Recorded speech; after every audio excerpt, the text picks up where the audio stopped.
करवा चौथ की व्रत कथा। आइए सुनते हैं करवा चौथ की व्रत कथा की पहली कहानी।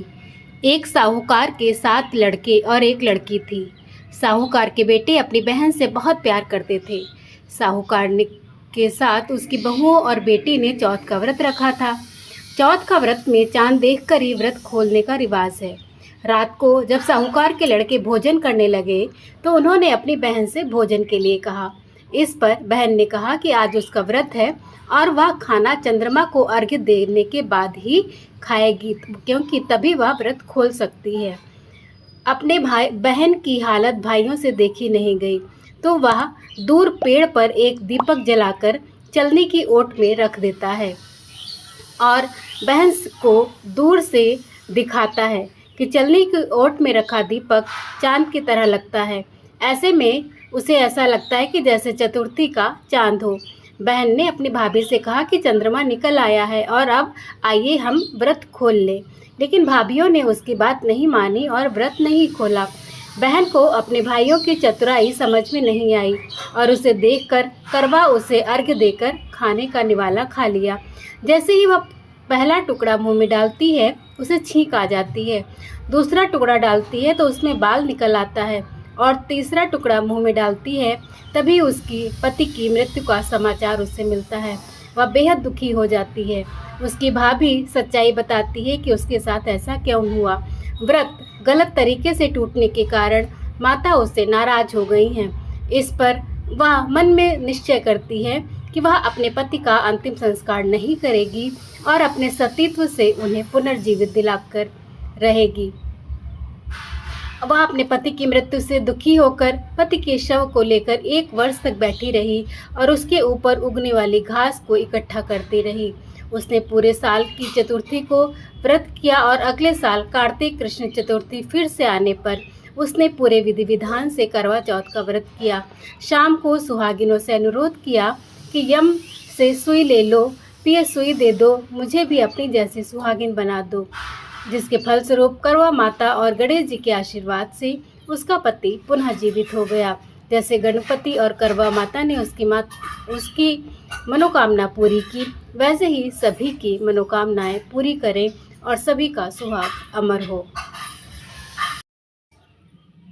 करवा चौथ की कहानी के लिए माना जाता है कि यह व्रत सबसे पहले देवी पार्वती ने भगवान शिव के लिए रखा था। कहते हैं इसी व्रत के प्रभाव से उन्हें अखंड सौभाग्य की प्राप्ति हुई।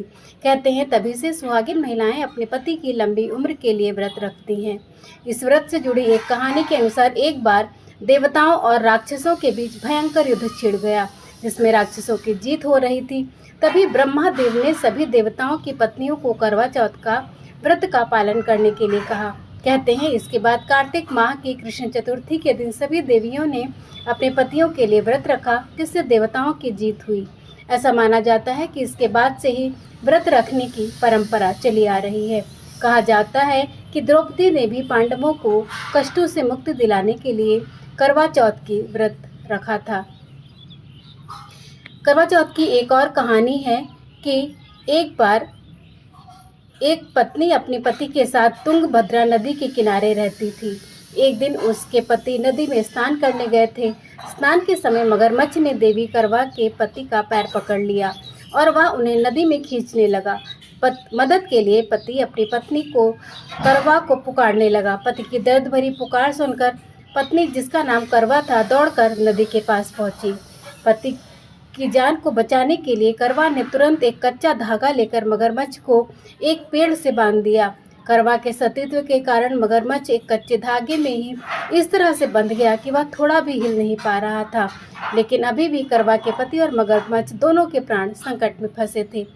तब करवा ने यमराज को पुकारा और अपने पति के लिए जीवन दान देने और मगरमच्छ को मृत्युदंड देने की प्रार्थना की।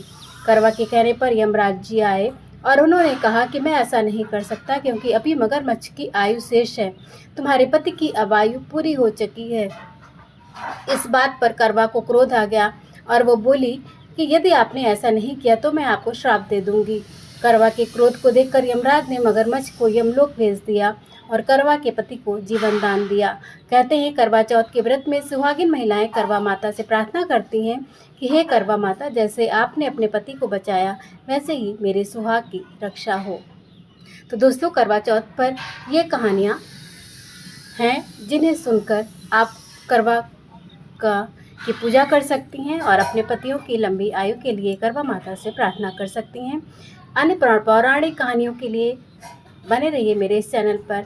अगर कहानी पसंद आई है तो ज़रूर लाइक कीजिए, शेयर कीजिए, कमेंट कीजिए और अपने दोस्तों के साथ शेयर कीजिए। धन्यवाद।